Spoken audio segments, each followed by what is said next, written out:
Not a game. We talking about practice. Now it's time for the takeover. Buckle up for Kobe Bryant. Kobe Bryant just sucked the gravity out of the target center. Not the game. We talking about practice, man. That third strike three. Dodgers have won it all in 2020. Oh, what a shot from Curry. Diggs, sideline, touchdown. The return to glory. Now it's time for the takeover. Well, Dick, here's the deal. I'm the best there is, plain and simple. I mean, I wake up in the morning, I piss excellence. If you ain't first, you're last. And there you have it, folks. Episode 159 of the Takeover Sports Podcast. I'm your host, Ryan Sieckert. It's another beautiful day in the Treasure Valley or wherever you're watching. We've got another great episode. And before, obviously, I introduce our guest, I also want to say, if you're watching right now and you're not subscribed to the channel, you should subscribe. Just one little click. It's all it takes. Like the video. Goes a long way. Appreciate it. But the man that makes it happen, controlling the cameras, the soundboard, you know him by now. Sean DeVille, how we doing, my man? Doing great. What is that shirt you have on? I have to ask. Oh, underneath. So what is also get your merch. Wait a minute. Get is that your a merch. Takeover Sports shirt? Just a quick plug. I know we got a merch website coming up. It's under development. I'll throw the link in the chat. Or no, not the chat, the description. Check it out. We got hats coming. It's a whole thing. We'll make your own. Since it's just launched, we'll make your own discount code. I gotta hold the jacket like this now, dude. We'll do Takeover 15. They can get 15% off any merch. Okay. We'll coordinate that and we'll announce that. But Sean, here's the thing. It's not about our merch site or us this episode. Right. 159 is not about us. It's about the man that broke the all-time scoring record for men's basketball at Boise State. Mount Spokane High School, stand up. Welcome to the show, Tyson Degenhart. Thanks for having me. That was a great intro. I didn't realize you could just launch your merch, so I think got to get that discount code in there and get it working. Absolutely. This is my NIL, right? There we go. Yeah. My name, image, and likeness. It's under development, but I don't need an agent, right? This is my own thing. Let's freaking go. You take the whole. You take all the proceeds. Exactly, right. But hey, Sean's also. You got to give Sean. Yeah. You can split it that way. You don't have to give it to an agent, and then you have to split it with Sean differently. You know. Yeah, we had a whole conversation before we started too, but we'll obviously dive more into that. But as I'd mentioned, Mount Spokane High School, Spokane, Washington. So tell me a little bit about that. You haven't always been 6'8", have you, in high school? Did you have like a crazy growth spurt? Were you a guard? How'd that start? I was always pretty tall. Always one of the tallest in my classes, and then from 7th to 8th grade, I was a 5'10", going in 7th grade, and I was 6'4" by the time I started 8th grade. So that was my growth spurt. Holy smokes. And then I grew to 6'5" my freshman year, and then 6'7" my sophomore year, and then by the end of high school, started college, I was 6'8". Okay. So I was pretty consistent grower throughout like elementary school, and then once I hit middle school, that was the big growth spurt that everyone talks about. That's a freaking jump. So you said 5'11" in 7th grade? 5'10", yeah. 5'10", still, dude, that's tall. Okay, so you've always been a big man. Yeah. Playing basketball. Yes. Okay. Very much so. So you were always working on the post hook, post fades. Was that ever in your bag? Were you always shooting threes? My AAU coach when I was younger in like 2nd and 3rd grade did not like us shooting threes, so it was a thing that got developed over time. You had to kind of earn your way to, shooting threes. And we were in 2nd and 3rd grade. We're not going to hoist up shots from our hip and just pray. Like, we're going to take the high percentage shots. We're going to get to the rim. And so that's the way that we played. And as time went on, I went to a different team, and then we were able to shoot a little more threes. And once you get strong enough, it's more natural. It's not like you're shooting it completely different, a 2 than a 3 once you get like 5th, 6th grade. Okay. And I feel like they always kind of harp that into you. Like I did hoop dreams when I was younger and kind of like the AAU, and they're always like, hey, triple threat, pick and roll, kind of like the old time, like, elbow jump shots, high percentage and all that. Always work on the free throws. And so I feel like I started shooting threes. I want to say maybe like sophomore year I got comfortable. Sophomore year of high school? I mean, when I was like, that's going in. I was never really a shooter. I'm more of a point guard. You saw me, 5'11" and a half, 6 feet in shoes, ladies. I dish the rock, but if I'm open, I'll shoot. Yeah, you're a true point guard. You got to facilitate. You got to find your guys, run the offense. If they sag off you, you're going to make the three. Exactly. There we go. So Boise State was looking at you and was like, okay, this kid's 6'8", coming from Spokane. Was Boise State the only school that gave you an offer? No, right initially into the process, it was Point Loma, Nazarene, D2 in San Diego, University of Denver, Idaho State, and Eastern Washington. And then Boise State jumped in. And I came on a visit, started my junior year, and I fell in love with Boise. I came to a camp the month prior, got my offer there. And when I came on the visit, I loved it. It felt a lot like Spokane, just, like a newer Spokane in my eyes. And I felt very at home being so close. It's an hour flight. It's not too far. Loved the coaching staff, loved the players, and I thought it was a no-brainer. And so I committed about a week after, and I never looked back. Was that during COVID?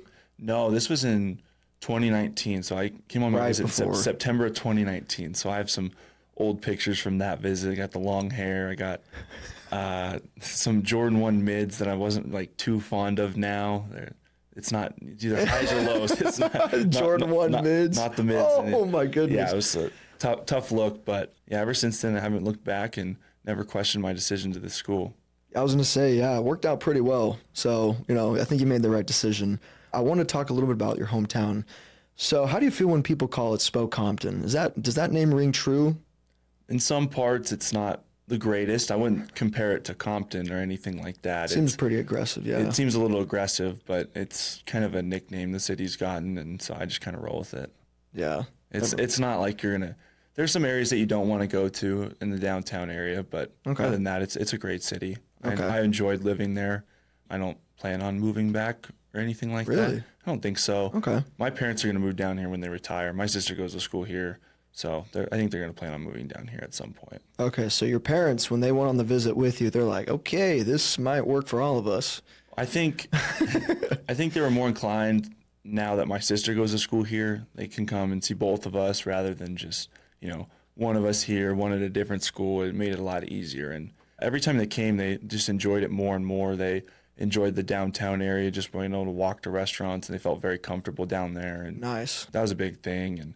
And they enjoyed everything about Boise State and Boise the city. So I think it's kind of a no-brainer for them. It's a great city, man. And a lot of the players that I've talked to, especially most of the football players that have been on, and even just athletes in general, it seems like it's always usually the people and how friendly everyone is here is what sells it the most. That's all I hear. For sure. Everyone's so nice. You can walk downtown, everyone will say hi, and it's not like you're going to run into someone who's on a bad day. It's like everyone normally is having a pretty good day, and they're happy to be there, and it definitely is the people that makes it so special. I mean, there's obviously great things about the school and the city, but the people is really what makes it so special. I completely agree. And I've been here my whole life, and I'm still kind of like, wow, that was very nice of what they said, even to this day. Yeah. And so how about this? When you were younger, quick flashback, how old were you when you first dunked? 14. Okay. I think it was after, my dad's a PE teacher at my middle school, so I would hang out after school, and I'd get a basketball out, and right at the start of my 8th grade year when I was getting to that growth spurt, I was messing with tennis ball and just trying to figure out I'm getting close, I can be able to touch rim, and then you get to the tennis ball, get to a dodgeball, so a little bit bigger, you can grip it, and then you get to a volleyball, and then you start working your way up, and I had my first in-game dunk in 8th grade. Sweet. Was it off 2 feet or off 1? Off 1. Okay. It was the video I have of it has a slow-mo, so the ball's I don't completely flush it down like you normally, it kind of It was a rim grazer? Yeah. Yeah. You got to go through it. It still counts. I still count it, yeah. I think, that counts. It for sure counts. 8th grade, that's good. Yeah. So mom or dad got on video? One of my teammates throughout elementary school, middle school, and high school, his dad got on video. He filmed all of our games, and so he has on video. He has an old video of us in 2nd grade playing basketball. It was the greatest. You used to ever look back on that video, just been like, wow, look at me go. It's in my liked videos on YouTube. So I'll occasionally go down. It's one of my first liked videos. So I'll scroll down there and watch it every once in a while and just kind of laugh and just I know a bunch of the kids still, and just to see them at that young age, it's pretty funny. So I know you mentioned you had long hair. Andrew Meadow also had long hair. Yeah. Were you bummed when he cut his hair? Funny story.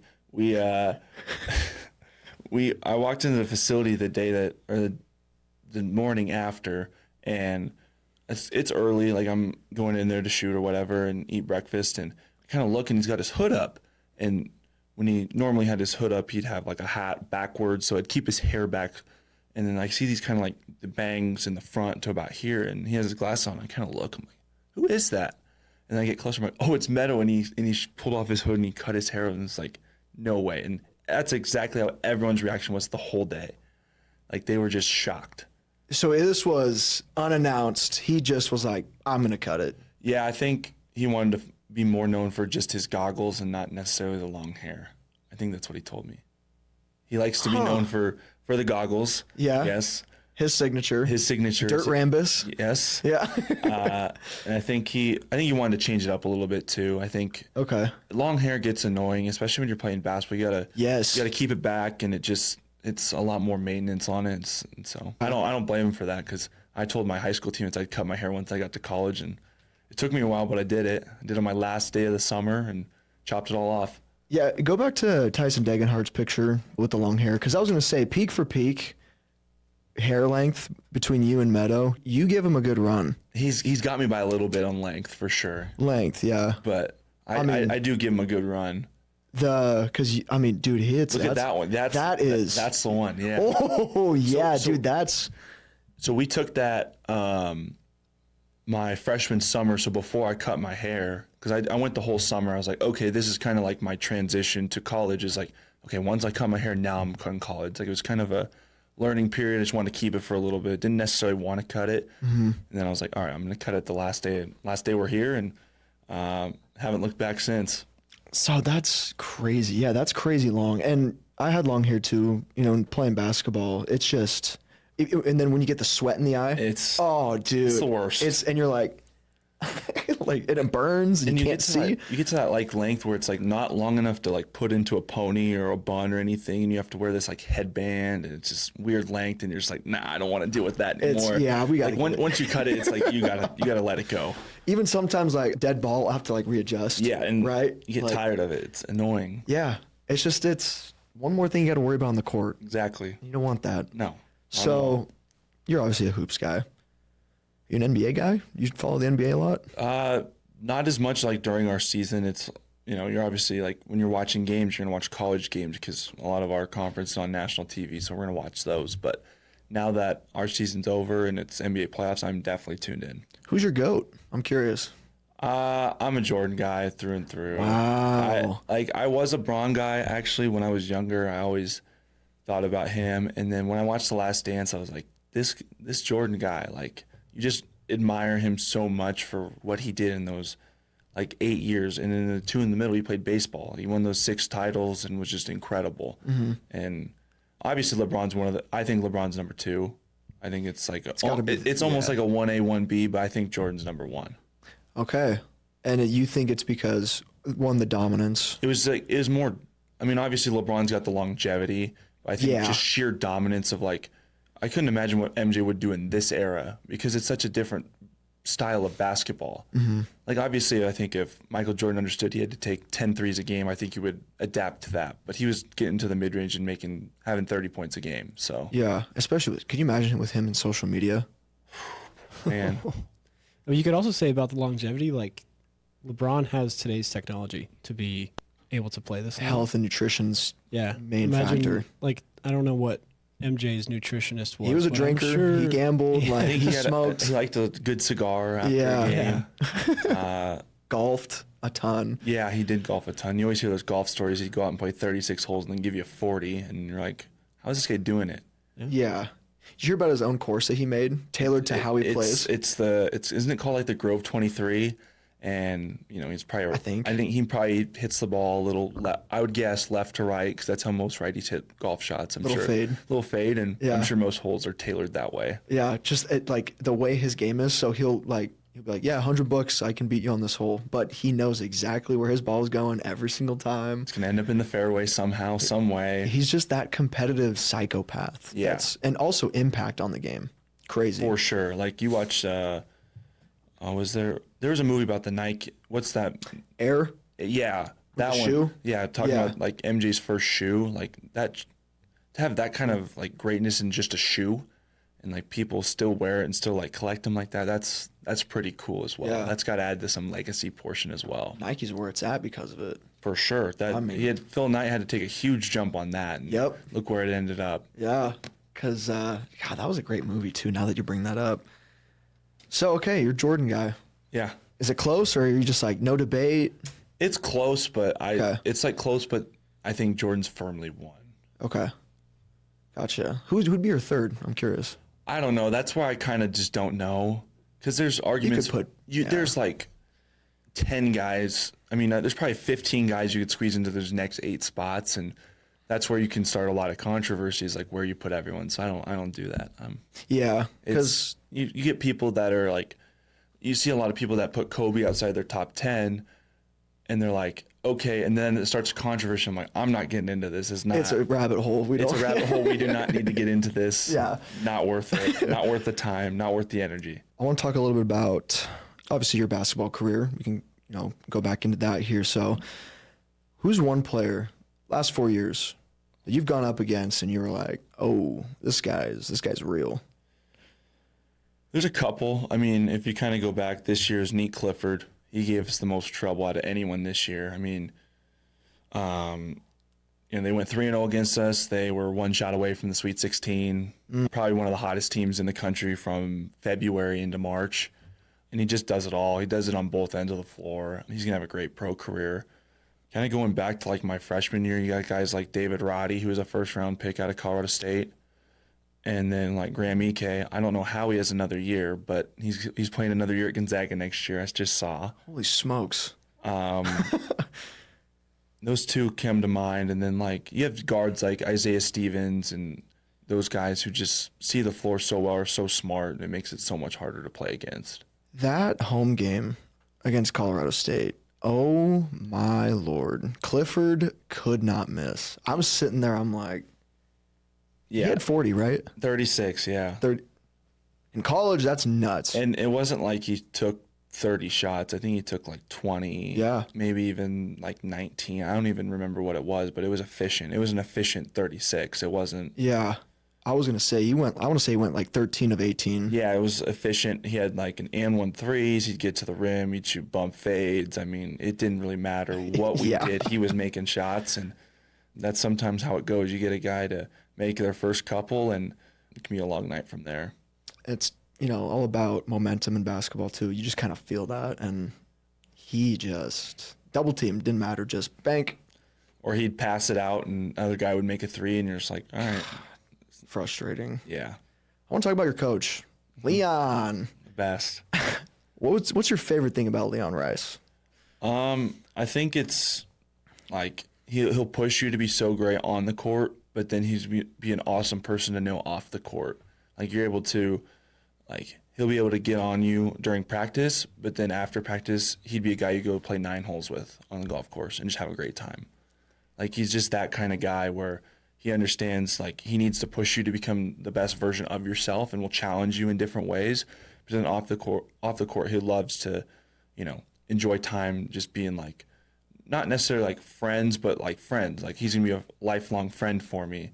Like now that we're, not coach and player, now we're friends. Yeah. He's like great friends. We can go out and play golf and just enjoy our time, not on the court together. Is he a funny guy? Yes. I was going to say, he looks sneaky funny. He's very funny.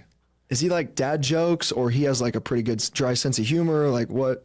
Probably some dad jokes. I think he does have some dry sense of humor in there too, but it's a little bit of a mix. He seems like a awesome guy to be around. Some of the interviews, I haven't heard a lot of them, but I've just heard some of those one-liners and like little remarks. I'm just like, oh wait, he's funny. Yeah, no, he gets a couple of those in the film room and gives some of our players crap during it, and he keeps us on our toes for sure. Were you ever hearing some of the stuff during the season? It was kind of, I think, mid-season. I can't remember when, but there was some Boise State fans being like, oh, fire Leon Rice, this, that. And I'm just like, what are we doing? Were you hearing that? Not this year. I deleted Twitter this year, so I was completely off. Probably one of the best things I think I've ever done for my own sanity. Good. Because Twitter can get like that after losses. I understand people's frustration with things like that, but we're equally as frustrated, if not more frustrated, with our own performances. And there's different things that we wish we could have done in the games. But I remember after my freshman year, we lost to Cal State Bakersfield at home. We scored 39 points. It was awful. I went on Twitter and it was like, fire Leon, fire Leon. And then that year was the year he ended up being coach of the year. We won the league and we won the conference tournament. So yeah, it's hard. Like, I understand the frustration, like everyone talks about, no March Madness wins, all this stuff, but he's elevated this program so much, and I know there's so much more in the tank. Like, we felt like, we had a team that probably could have made the tournament this year, and we had some chances, but we lost a couple games that we had the lead or tied with 15 seconds left. You flip those, we're in the tournament. We were playing our best basketball going into March. It's hard, but he's a great recruiter, great coach. He's elevated this program. He's going to continue to do that. And it's cool that, like, that's the standard now, right? Yeah. Because before you were here, like, if Boise State won 17 or 18 games, everyone's like, this was a great season. Let's go. But now it's like a midseason recency bias. You drop a game and everyone's like, blow up the whole freaking thing. It's like, we got a lot of basketball to play, and in Leon's the reason because of the standard now. Yeah, the standard's been elevated for sure. I remember coming in our practice gym, we have banners about, like, when we made the, like, NCAA tournament. When I looked up, like, my freshman year, it was like 2015 was the last time we were here. I was like, that's got to change. Like, that's playing an NCAA tournament's like the coolest thing ever. You obviously grow up watching it. Like, you're in school on that Thursday and Friday, and I'm not doing any work. I'm watching basketball from the time it's on all the way through lunch, through all that. And to, be a part of 3 tournament teams, that's pretty special in 4 years, especially 3 in a row, because that never happened in school history. So we're going to continue to, our coach is going to continue to elevate the standard of Boise State basketball even after I'm done. I know that for a fact. Like, to be fair to Leon too, we only had, looks like up here, like 1976 was the only time we went past the first round. And So- But that doesn't they didn't even count. win. That was before it went to 64. Yeah. So it says like 0-10. Yeah. It's because that's just how it was. Yeah. Okay. Yeah, so realistically, yeah, like you were saying with 2015, he's taken us there So with the 4 2013, times the last 10 years, right? 1, 2, 3. Yeah. So like yeah, 4. the 2013 LaSalle team, they went to the round of 32. That was in the first 4. And then they ended up playing Dayton in Dayton. Rigged. That's nuts. Like, that. What are we doing? I don't know if Neutral site? I'm sure they've changed that since then, but I don't. First 4 still in Dayton. It's still in Dayton, but I don't know if Dayton ever made. I don't know if they played at a different site. Okay. But I do remember that game vividly, and I was like, wait, they're calling this a neutral site. This is their home court. That's in essence like UNLV hosts the conference tournament. It's considered a neutral site, I think, too. I don't know how it all works, but yeah. But round of 64 game is like, that's a lot of energy in that building. Yeah. Because there's multiple games in that conference tournament. I can kind of see. I'm sure you guys don't really think about that much, but that's crazy. Yeah. When you guys beat Utah State this year, everyone was like, oh, like, we're back, this, that. And I'm like, for those of y'all that wanted Leon fired, don't switch up now. Do not. Cardenas liked the comment. I was like, let's freaking go, dude. Let's go. But, yeah, it's like the switch up's crazy. And it's just like, you got to remember, again, it's one game. I think it was like a January game. I'm trying to remember which one it was, but we have a whole season. Yeah, I heard something from I think it was actually Coach Few, and I've known him for a long time. I played AE with one of his sons. So he said, like, throughout the season, you're going to play, let's say you play 30 game season. That's about what the regular season, about 15 to 20 of those games, you're going to play like your average, like a C. Like, think about it as a grade. You'll play like a C. Mm-hmm. You'll have like 2, you'll have like 5 that you play really good, like A, and then you have some that you play really bad. And that's just kind of the way it goes. It could be like a little more average. You could have a couple less bad ones, but there's going to be some bad ones. It's hard to be at your best every night. That's just not the way basketball works. There's volatility in everything. Like, we don't go out there and try to miss shots. Like, it just happens. Yeah, and it's so fast paced, dude. The traveling road games are just tougher scientifically. Like, home court advantage it's a thing. It's a real thing. Yeah, and Yeah, it's just basketball. Yeah, It's part of it. it's in part of it in every sport. You see, like in baseball, guys will go on hitting slumps. Like it just happens. People go on shooting slumps in basketball, Long season. and it's a long season, so there's Yeah. a way to fix the tide and get on a little run or anything like that. Quick question too. How do you feel about, and I feel like it's unfortunate for the West Coast teams in this conference realignment with the traveling, with the Big Ten, ACC. That must be brutal for them to go east, like, 7 different times, 8 different times throughout the season? That's got to take a toll. Yeah, I'm in the field of like football. That's fine because Yes. you go for one game, but for other sports, it's just not feasible. And then you're seeing like the cut down of like those sports that are on the West Coast, like let's say like at Stanford, I think they're cutting sports, or Cal, or someone has cut sports because it's too expensive to get all the way over to the East Coast multiple times a year. It doesn't make sense. And I think you've seen like, I think there was softball players that committed to, let's say a Pac-12 school that went to the Big Ten, and they're like, I don't want to. I committed to play in the Pac-12, not the Big Ten. Right. It's a different thing. Like you, as a player, you don't want to travel that much. No. I mean, if you're a professional, it's different. You're making good money. And the professionals, you get private jets everywhere. Yep. You get that covered. But some of these sports, they can't afford to have that. Yeah, and they're in school too. And they're in school too, so Yeah. you expect us to stay on top of school and spend 2 weeks on the East Coast. Like it's hard. Oh, it's probably difficult. The UCLA coach said it best. I don't know if you heard that snippet he said. He's like, Oh, yeah. We've seen the Statue of Liberty 3 different times this year. Yeah, that's not normal. Yeah. Like we would go to our like one East Coast Go East tournament. We do that once a year, and it's exhausting going there just for like a week. Yeah. I couldn't imagine doing that more than once because your time change, all that stuff, especially for Pacific Coast moving 3 hours up. That's a huge change. Ridiculous. And so, it is wild with conference realignment, transfer portal, and NIL. Craziness. There's no rules right now. And you stayed here all 4 years. Did you ever get hit up by other schools to leave Boise State? No. No. It's funny, like everyone thinks I did, but no. The year that it probably could have gone was like after my junior year, but I got no text about anything. No, I didn't have an agent, so there was no like point of contact like, hey, tell them that we'll offer you this. It was just me, and you had to go through me. And I think people knew that I was super loyal to Boise State and didn't want to leave, and I think they respected that, and so they just didn't even bother. Oh, sweet. I was going to say, I bet that's kind of nice. It was nice. Yeah. I had my nose surgery. I was, trying to get back into shape afterwards, and I didn't have to worry about any of that stuff. I was going to stay, and it was a no-brainer. It worked out too. Oh, yeah. Look at you, man. So I was just kind of curious because again, I know we talked a little bit about it before we started recording, but there's just a lot of things that need to change about that. Yeah. I'm all for, like, players transferring and everything. Like, people have to do what's in their best interest, and I will never judge someone for transferring, and you never know what someone's going through in that sense. Like, you can make speculations, but you never know the reason for that transfer, and you never want to make assumptions.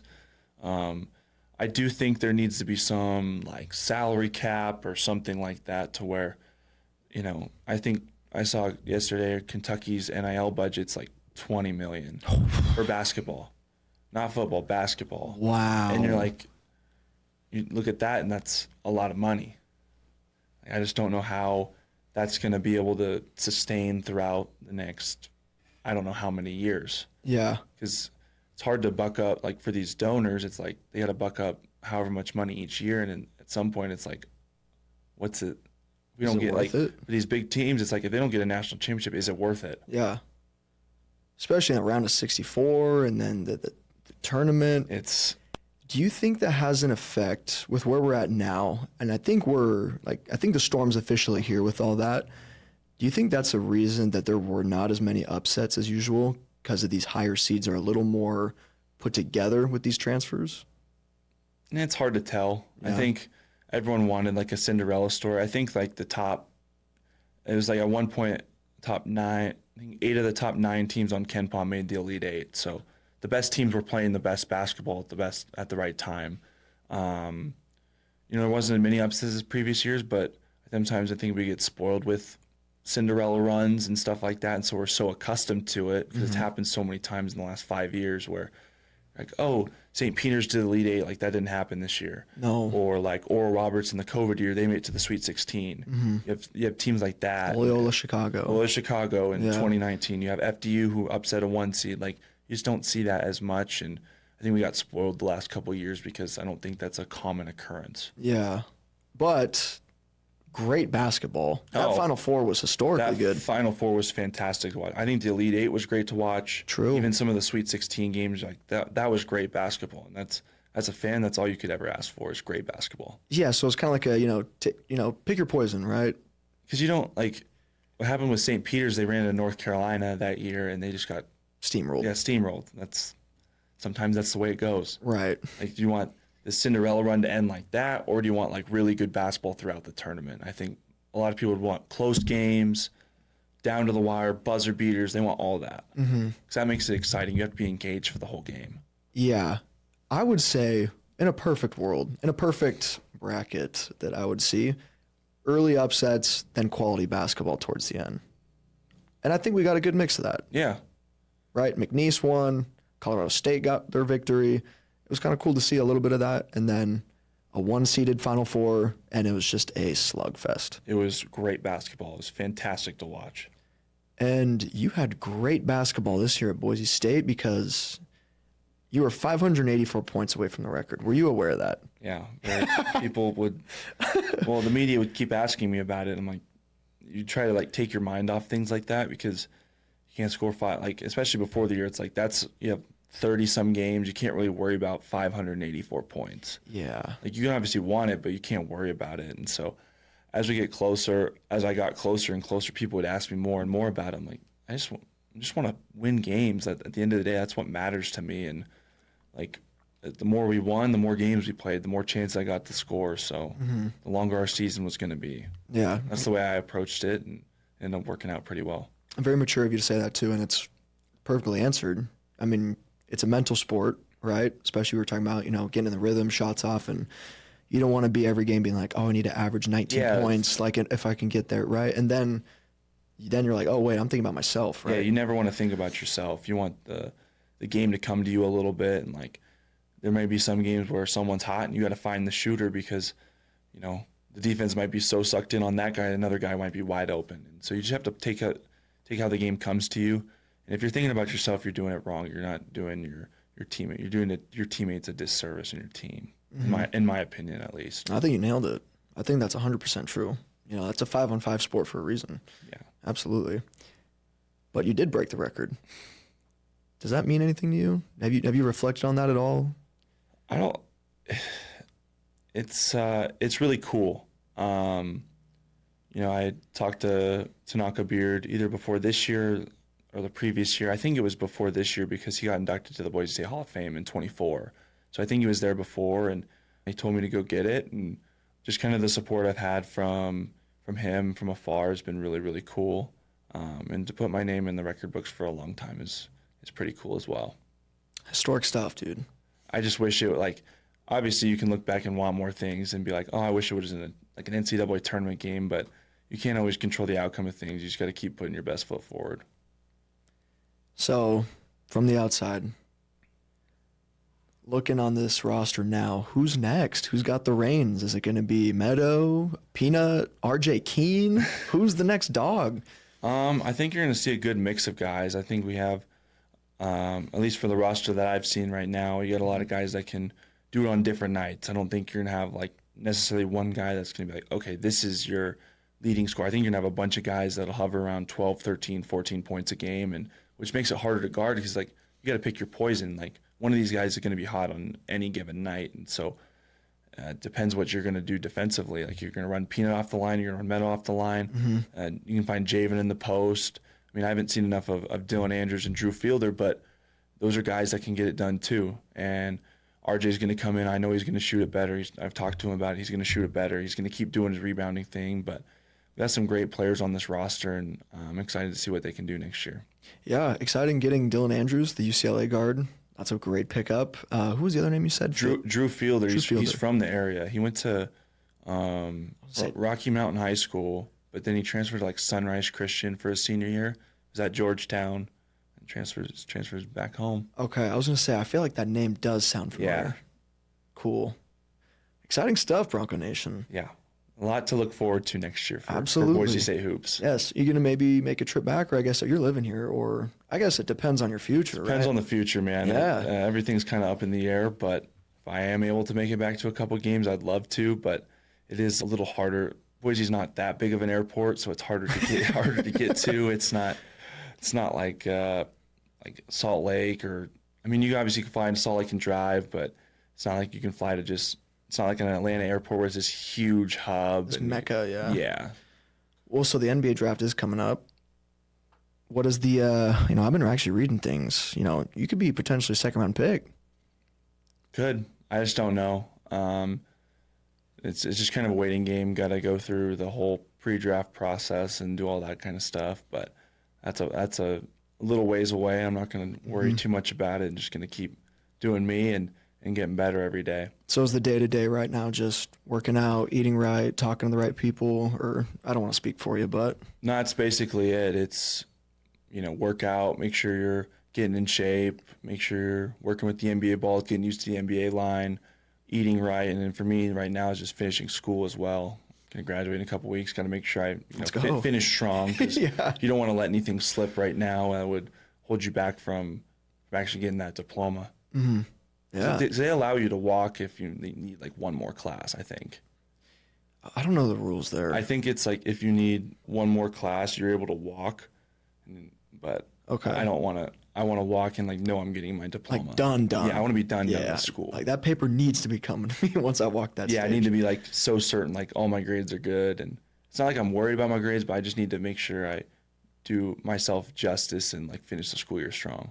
And you know what? You are right. I've heard people where they do courses in the summer where they need 3 or 6 more credits, and then they're done. Very minimal, yeah. Yeah. But my biggest fear would be not get Lord forbid that I don't pass one of those classes. Then what?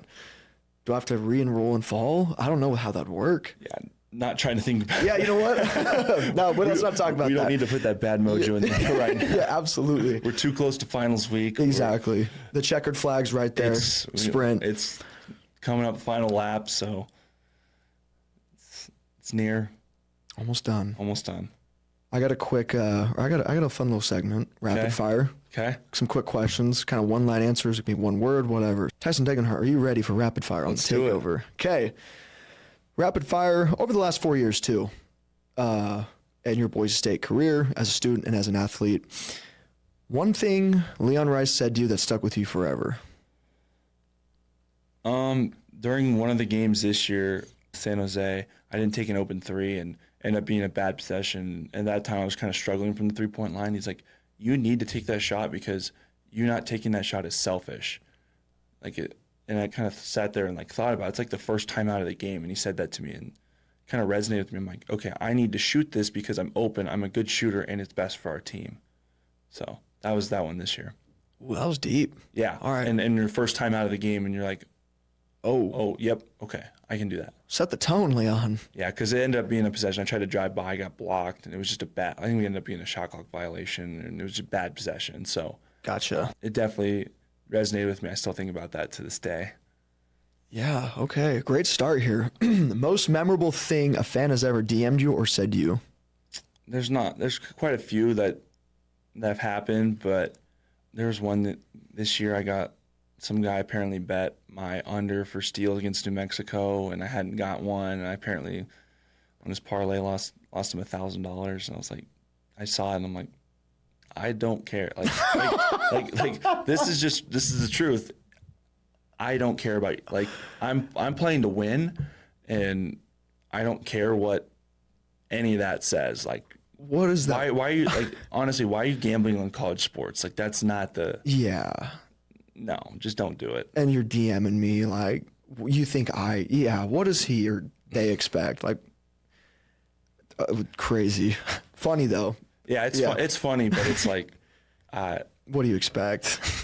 It just and steals are one of those stats that I was thinking about. I'm they're so volatile. It just happened. like sometimes the ball get knocked and you pick it up. That's considered your steal. And like sometimes you're just in the right place at the right time. And sometimes it's one of those, like, you don't want to reach all the time, but if the ball's there, you're going to tip it. Like, it's just one of those things that's... Make a better bet. Steals? Like, we weren't doing points or rebounds. I don't want to keep pushing that, but that's funny though. Yeah. Memorable for sure. Toughest teammate you've ever had to guard in practice? There's a couple that come to mind. Boo Kijab was one of them. Just he's one of those guys that just competes on a day-to-day basis and just would let you have it. Like if he had a mismatch, he's getting it and he's going to work and he's going to score. You know, his mid-range game was really, really good, and he was strong enough to bump you down in the post, and his three-point shot definitely improved during that year. And when he's able to do it from all three levels, it's very hard to guard. And then I'll say like Marcus Shaver, when he can do it all, and when he's making threes, like you have to run off the line, he's good enough to make a two-dribble pull-up and get to the rim, and those are two that come to mind. Best food in Boise? You got to give me like a category, like a food. How about restaurant? Does that help? Like it's food type. Best burger in Boise? Sid's Garage. Correct answer. Underrated spot. They just put one over. It's by Barber Park. I don't know. It's right past Bound Crossing on Park Center. They just added it there. It's a new little area, over there. Okay. Very good. I have a new one. I just found, if you've ever been to Indian Lakes Golf Course, there is a new restaurant on the golf course, like next to the pro shop. It's called Fancy Burger. And the name, when you see it, you're like, there's no way this burger's like... with a name like Fancy Burger, you're never like, oh, yeah, it's gonna be good. We'll see. Incredible burger. They're like smash burgers too, and that's the best burger I've ever had. I will say. Are you like a bacon burger guy, or are you just like a plain cheeseburger? No, I would get, what's the one I had there? I had it was like 2 smash patties, some jalapenos on it, like bacon. It was really good. Huh. Okay. Fancy Burger at Indian Lakes Golf Course. Is that the golf course, the little 9-hole course off of Cole Road? Yep. Okay, I just want to make sure I'm thinking of the right spot. Solid, play twice. Great. Yeah, great. You'll always get a tee time. Yeah, that's great. Yeah, I played there once and I enjoyed it. It was great. Yeah, easy solid course too. It's wide open. Yeah, I don't lose balls there. There you go. That's the most important thing. Golf balls are not cheap. It'll keep you a little happier. Yeah. Best sound in basketball? Like a perfect swish. That's very soothing. Very soothing. It's like in a game when you hear it too, and like you kind of see it and you like know what the sound is. It's a great feeling. And like sometimes on TV, the swish sounds even better because there's mics around the hoop and they get it, and it just sounds so good. I bet, in game, I bet that feels great. How about like an empty practice gym swish where it echoes? That's always a good one too. That's when you're like, ooh. Yeah, you're like, yeah, that one felt good. Yeah. Especially when like it feels good and you're like, oh, it's cash, and then it's all net. You're like, yeah. That's good for the confidence. Yeah, you're like, okay, this is gonna be good. Toughest environment you've ever played in? There's a couple, because like for freshman year, their senior night, Colorado State was probably one of the loudest gyms I've ever been in. It was unreal. Ooh. They beat us that game. That was the David Roddy, Isaiah Stevens, John Tonji team. That was a really 6 seed, Colorado State. Yes, that one. The Pit, my sophomore year when we lost in overtime. That was when Morris Udezi made that layup in overtime. Loudest I've ever heard. Utah State this year, loudest. It's the quietest when it hit the rim, and then when it went, it was one of the loudest I've ever heard. I'd say those three, and obviously like VA House is good, but those three, like those 3 games in my head always stick out. Most obnoxious fan base? I'm not like, I don't mind any fan base. Like people are gonna say stuff no matter what. Okay, I guess you can word that different. It's like toughest crowd. Toughest crowd is probably New Mexico, I would say. Okay, they're very close to the court, and I got told I'm balding. I think this year apparently the Nevada student section was chanting, "He looks 40 to me." I was like, I didn't know. That's a reach. Yeah. I don't think I look 40, but no, there's a little like spot on my head where it's like getting a little thinner, and they see that, and they're like, oh, it's a tough scene. Yeah, it's a tough scene. Yeah. Well, I mean, Max, Poor guy. Poor guy. I felt so bad for him sometimes. Oh, my Lord. The story I always tell, like, to kind of give perspective.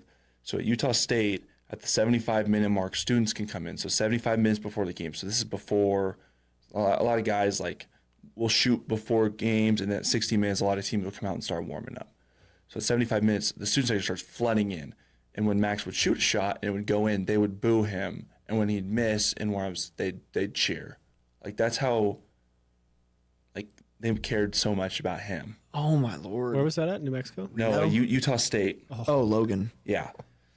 That's tough. I was going to say, I think Utah State always, I hear stories about them where they were always just chirping. There's so our assistant, Coach Duryea, was a coach there for a lot of years, and I always asked him about that. He says Spectrum Magic is real, and I believe it. Like, there's just something about that arena, that atmosphere that just helps you win games. It's hard to describe, but there's something about it that just helps you win games. It's wild. It's the weirdest thing. What will you miss most about the city of Boise? We talked about it earlier, but the people. Okay. Not only like my teammates and my coaches, but just the fan base. Like, everyone was so good to myself and my family, and that's something I always appreciated. Like, you can go into certain fan bases and they won't treat you like that. And I was very fortunate to have a fan base like this where they really respected you and appreciated your efforts. So I'm going to say people for sure. And then out of all 4 years, what was your favorite moment with your teammates and coaches and I guess the team? It's got to be winning the conference championship in Vegas and winning the regular season conference title. Those two always stick out to me. It was just such a special moment when that happened, and I don't think you really truly realize how special it is until it's gone. And I always look back and, like, I have shirts from it and look back. I'm like, that was such a fun year. That was such a fun game. Like, we were a team that really didn't care who got the credit. We were just out there to play really hard and guard, and the offense would take care of itself and end up doing pretty well for ourselves. That was a special year. That was a special year. For sure. 2022, when everyone rushed the court? 21-22, yeah. Yeah, I rushed the court. That was fun. Yeah, I think security had a tough day with that one. Yeah. That's kind of just have to let it happen, right? Well, they don't want to get fined. Like, I get it. Why that rule? Why is that a rule? I think player safety. Also, like, we went to Wyoming and they knocked off our 14-game win streak and they roped off the players. So, like, we're in the handshake line and there's, like, a rope with guards here. So, like, we can do the handshake line and the fans can rush the court on the other side.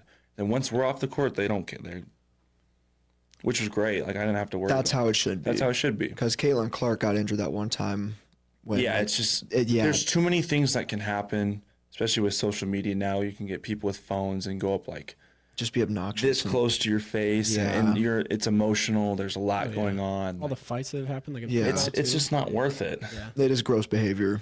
That can happen. It can happen. It not always happens, but it can happen. There's always potential because you're right. Yeah, especially on an emotional loss. Yeah, it's especially like one if you lost on a buzzer beater, you're not happy. You just want to get to the locker room without any problems. Just go to the locker room, and then you can decompress in there and let them have their fun. Because, like, winning those type of games is super fun, and storming the court's great. But being on the other side, you just got to let them get to the locker room, and then you'll be fine. Good answer. Because, a lot of those students, not a lot, maybe some of them, they could be under the influence, parlay hit, they're probably through the roof. Never know. Never know. You never know. So, that's how it should be. Rope it off, get them out, and then, okay, you can celebrate. Or what you can do, I think I saw it at, like, a Georgia game this year. Let the people do the handshakes, do whatever, and then once they get off the court, then you can storm. I think they had to wait, like, a minute 30. So after the game, they had to wait a minute and 30 seconds before they could storm the court. Perfect. Let everyone get off, and then the players can enjoy it. And yeah. Perfect. It's way safer. It's way better. Tyson Degenhart, commissioner of college basketball. It's coming. We'll pass on that opportunity. Nah. Too much going on, and I don't. Great idea, though. We got to staple that. We got to see if that can get some traction or something like that. Yeah. What do you like to do in your free time? Golf? What it sounds like? Watch the Mariners? Occasionally watch the Mariners. It's hard here because, like, YouTube TV doesn't get Root Sports here. Oh, yeah. And it's always blacked out. It's always blacked out. That's ridiculous. And, like, MLB TV, it's blacked out because it's too close.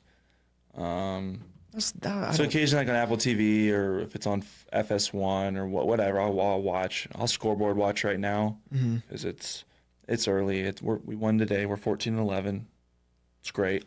April baby. Hey, it's April baseball. But yeah, I like to golf. I like spending time outside. Like I was able to I've been to Lucky Peak like one day this summer. It's great just to be outside and just enjoy the great weather here. And I think eventually, once I'm done with school, I'll enjoy reading a little bit more so I can read what I want to read rather than reading like textbooks. Blackboard responses. No thanks.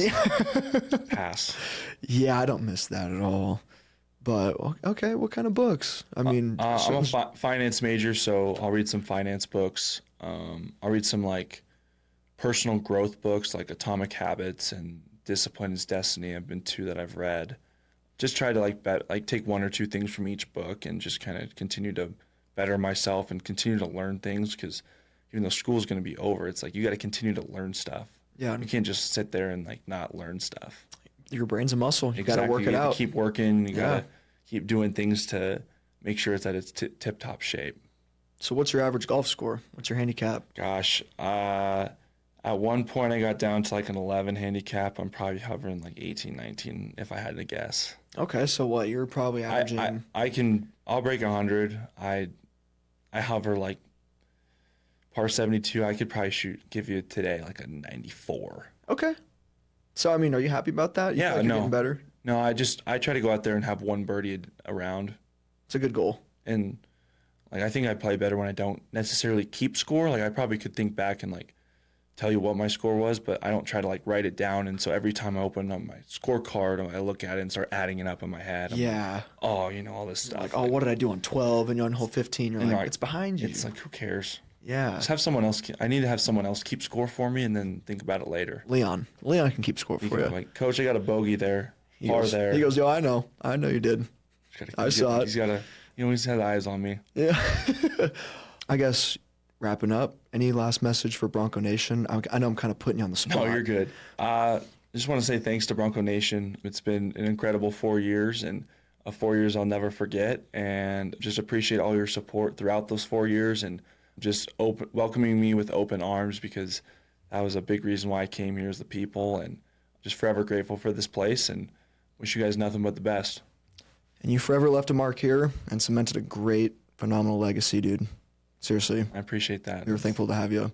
And maybe back on as a guest one time. Hey, we'll see what happens. We'll see what happens. But yeah, wish you the best of luck in your future, obviously.